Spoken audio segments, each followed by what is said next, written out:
¿Qué le pasa? No tengo compartiendo. ¿Está compartiendo? Pero grande no. Esto colapsó. No es que quiero compartir en pantalla grande, esto quiero hacer. Pasa que aquí estás viendo porque está enchufado, pero en el Zoom no está.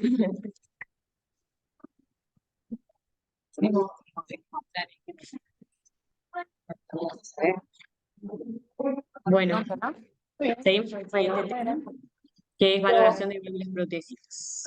En cuanto a la importancia del tema, sabemos que la enfermedad cardíaca valvular afecta a más de 100 millones de personas en todo el mundo. La disfunción de la válvula protésica es rara, pero potencialmente mortal, por lo que establecer la causa exacta de la disfunción es muy importante para valorar la estrategia de tratamiento posterior. En cuanto a los tipos de válvulas protésicas, tenemos por un lado las mecánicas y por otro las biológicas, que a su vez se pueden dividir en con estén o sin estén, y las percutáneas. Dentro de las mecánicas, la de tipo jaula-bola fue la primera válvula artificial en crearse e implantarse, que hoy en día ya prácticamente no se ven. Y por otro lado tenemos las de disco oscilante, que pueden ser de disco único o bidisco. Dentro de las biológicas con stent pueden ser porcinas o de pericardio, y las sin stent son homoinjertos, autoinjerto, que es la técnica de Ross, en la que se realiza un autotrasplante de la válvula pulmonar en la válvula aórtica y un homoinjerto se coloca en la válvula pulmonar, y también puede ser porcina o de pericardio. Y las percutáneas, que por lo general son de pericardio bovino o porcino, y lo más frecuente es que se implanten en posición aórtica o mitral. Acá tenemos algunos ejemplos de lo anteriormente mencionado. La primera válvula artificial, ahí está, es la Star Edwards o jaula bola, que consistía en ese anillo de sutura al que estaba adherido una jaula en forma de U metálica, con esa bola que se desplazaba hacia adelante y hacia atrás, abriendo y cerrando la válvula. En el centro vemos un ejemplo de una válvula mecánica bidisco, con esas dos bisagras que se abren y se cierran a 70-90 grados, dejando pasar la sangre por esas dos semilunas, digamos, laterales, que son de mayor tamaño que la central. Después las biológicas, que por lo general son tricúspides, y tenemos dos ejemplos de las más utilizadas de las válvulas percutáneas, que son la Edwards Sapien, que es una válvula de pericardio bovino, balón expansible, y la Medtronic Valve, que es una válvula de pericardio porcino, autoexpansible. La ecografía 2D y Doppler son muy importantes para la valoración inicial y el seguimiento de estos pacientes. El estudio ecocardiográfico inicial está indicado en caso de un nuevo soplo o de síntomas relacionados a la disfunción de la prótesis, y es muy importante obtener un ecocardiograma previo al alta, donde se puedan definir las características basales de la prótesis y comparar después con ecocardiogramas posteriores. ¿Qué debemos valorar a la hora de hacer una evaluación integral de las prótesis? Por un lado, en cuanto a la información clínica, es importante saber la fecha del reemplazo valvular, tipo y tamaño de válvula protésica, el área de superficie corporal del paciente, síntomas y hallazgos clínicos relacionados a la disfunción de la prótesis. En cuanto a las imágenes, hay que valorar bien el movimiento de las cúspides, de las valvas, si hay presencia de calcificación o estructuras anormales sobre la prótesis, y el movimiento de integridad del anillo. Después hay que hacer una evaluación con Doppler, que la vamos a hablar más adelante, entonces ahora no nos vamos a detener, y contar con otros datos como el tamaño y la función de los ventrículos, de las aurículas, valorar si hay enfermedad valvular coexistente y estimar la presión de la arteria pulmonar. Y bueno, siempre que contemos con otros estudios extras, posoperatorios, nos van a aportar información. En cuanto a las características morfológicas y funcionales normales, sabemos que las válvulas protésicas mecánicas son de por sí intrínsecamente estenóticas y tienen algún grado de insuficiencia fisiológica. Sobre todo tenemos flujos que son necesarios para el cierre, y luego del cierre hay flujos de fuga que son normales. Acá tenemos un ejemplo de una prótesis mecánica bidisco en la posición aórtica, vista en un ecocardiograma transesofágico 2D y 3D, donde vemos a la izquierda que al abrirse la válvula acelera el flujo al pasar por las tres hendiduras que vimos que la conformaban anteriormente. Y luego del cierre vemos estos flujos de fuga o flujos de lavado, que son totalmente normales. En general son laminares, ¿no? Son flujos que son laminales, el color. Que no aceleran, no son de baja velocidad. Exacto. Llegan a poca distancia. Bien. Otra característica normal de las prótesis es la sombra acústica. Acá tenemos ejemplos de bioprótesis, vemos a la izquierda en un ecocardiograma transtorácico una bioprótesis en posición mitral que al cerrarse genera este eco reflector hacia la aurícula izquierda, que está señalizado por las flechas blancas, y después vamos a ver que es mucho menos, digamos, ecogénico que lo que genera en las válvulas mecánicas. A la derecha vemos un ejemplo de una bioprótesis en posición aórtica por ecocardiograma transesofágico, donde vemos la superioridad de esta técnica para valorar las prótesis porque no se ve la sombra acústica. Y abajo simplemente se destacan eh, los pilares metálicos sobre los cuales se implanta la válvula protésica.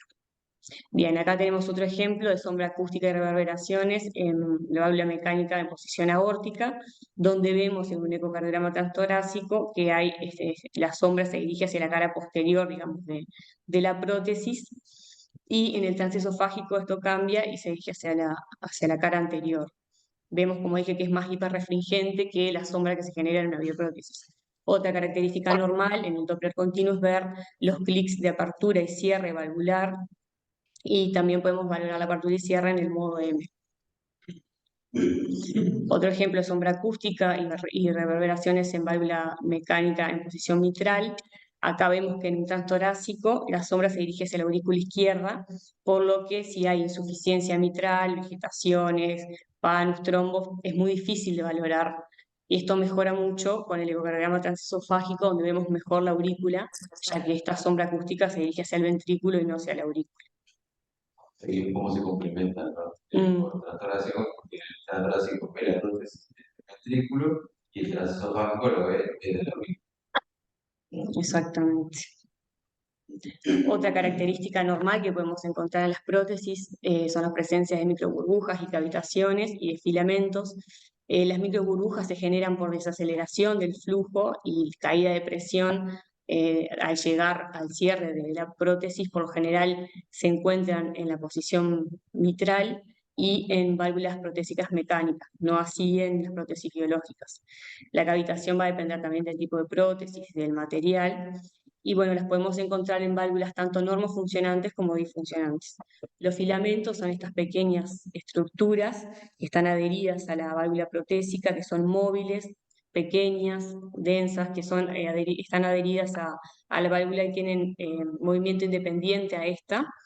Por lo general se pueden encontrar hasta en un 40% de las prótesis. A veces se pueden confundir con vegetaciones en el contexto, buscando causas, por ejemplo, una endocarditis, y se encuentran tanto en válvulas protésicas mecánicas como bioprótesis.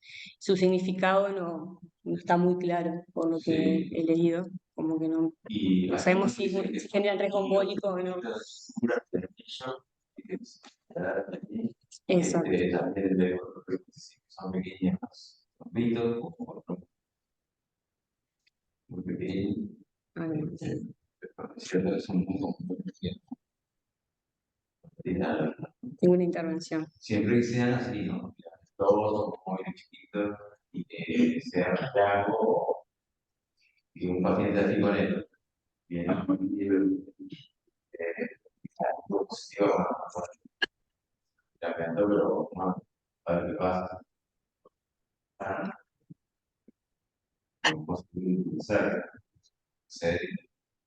Exacto.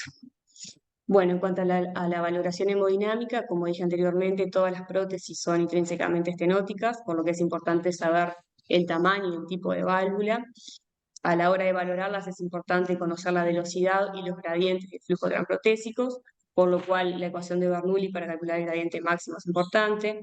También hay que calcular el área valvular, para esto es importante la ecuación de continuidad, y el DBI o índice de velocidad Doppler, que se calcula dividiendo el BTI del tracto de salida del BI sobre el BTI de la prótesis. También hay que valorar la insuficiencia fisiológica y ver si hay severidad en fuga paravalvular o severidad de flujo central.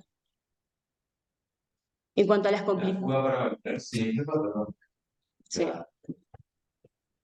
Siempre que sea leve, no debería llegar a puede ser familiar, que será por lavado, eso no, pero para calcular si no debería existir. Bien, en cuanto a las complicaciones que podemos encontrar, hay varias. Una de ellas puede ser el deterioro estructural de la válvula. Por ejemplo, en las válvulas mecánicas puede haber un desgaste, fractura, desplazamiento. En las biológicas, calcificación, desgarro de válvulas, deslizamiento del stent.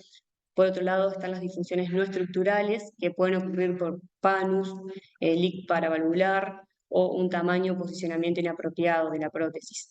También pueden generarse trombos, embolia, eventos de sangrados o endocarditis. En cuanto a la obstrucción, una de las causas puede ser un mismatch entre prótesis paciente, esto es que la prótesis sea demasiado pequeña para el área de superficie